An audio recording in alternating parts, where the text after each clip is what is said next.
Hi everyone. In the last episode, we saw how the Bodhi poem revealed the foundation of cultivation, purity and compassion. Now the poem points us higher, to live in accordance with our true nature, to transcend birth and death, and to awaken the human Buddha nature within. Bodhi poem part 2. In emptiness still, yet ever near, transforming with the changing sphere. From true-born nature flows each deed, no trace of ego, want or greed.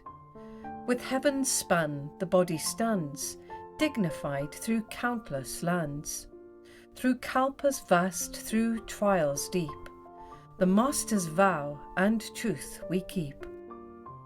The poem tells us, when we live in harmony with the Tao, every action flows naturally.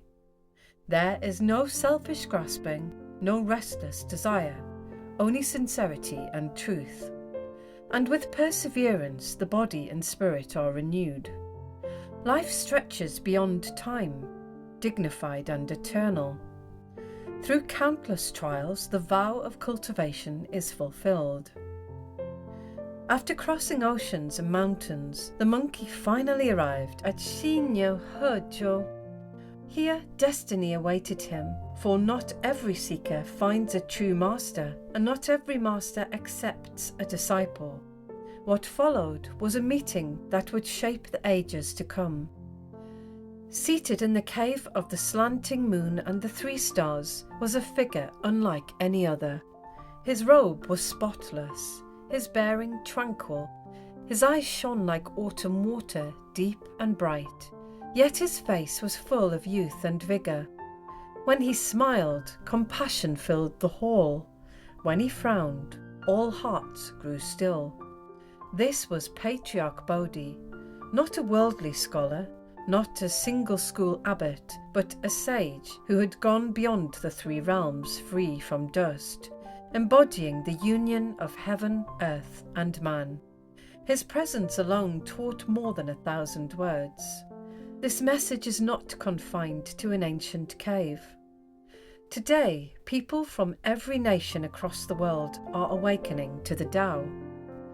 In China, many left wealth and status behind, choosing instead the path of inner freedom. In India, seekers walked away from noise and desire, entering quiet mountains or temples to pursue the truth.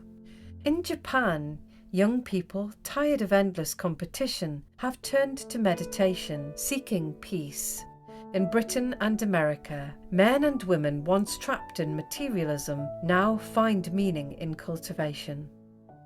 They all share the same discovery, that life after life, we waited through the cycles of reincarnation for this chance to be human, and to encounter the Great Way. Human life is not just for eating, working and dying. It is the most precious opportunity in the universe. For in this very lifetime, if we find the Tao and cultivate it, we can break free from the cycle of birth and death. The Bodhi poem is not only for the Monkey King, it speaks to us all. Every person carries Buddha nature.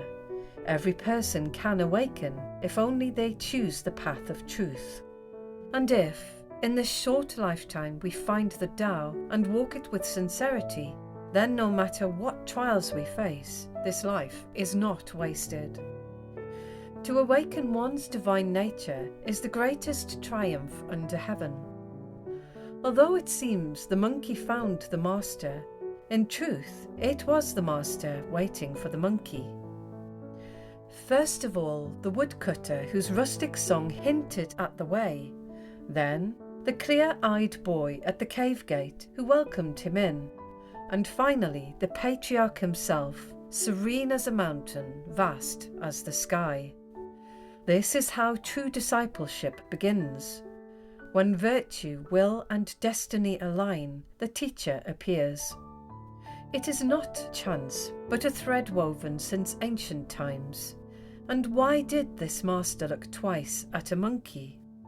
Because this monkey was no ordinary beast.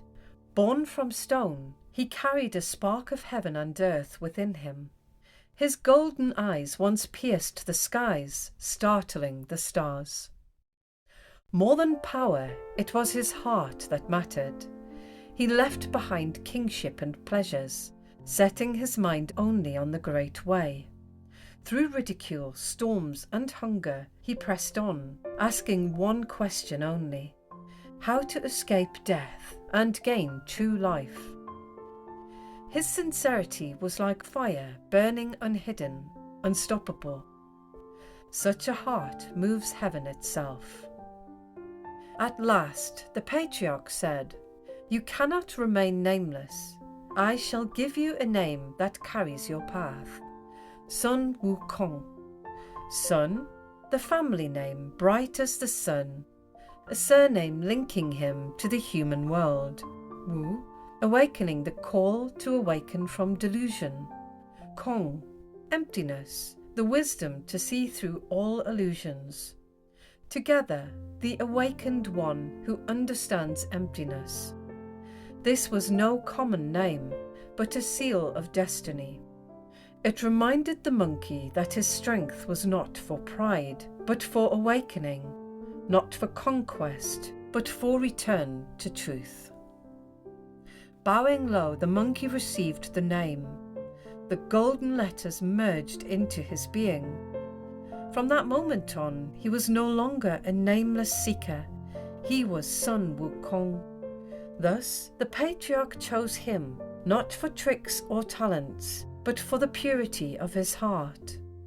The monkey's longing for the great way moved heaven and touched the Master's compassion. With one name, the journey truly began.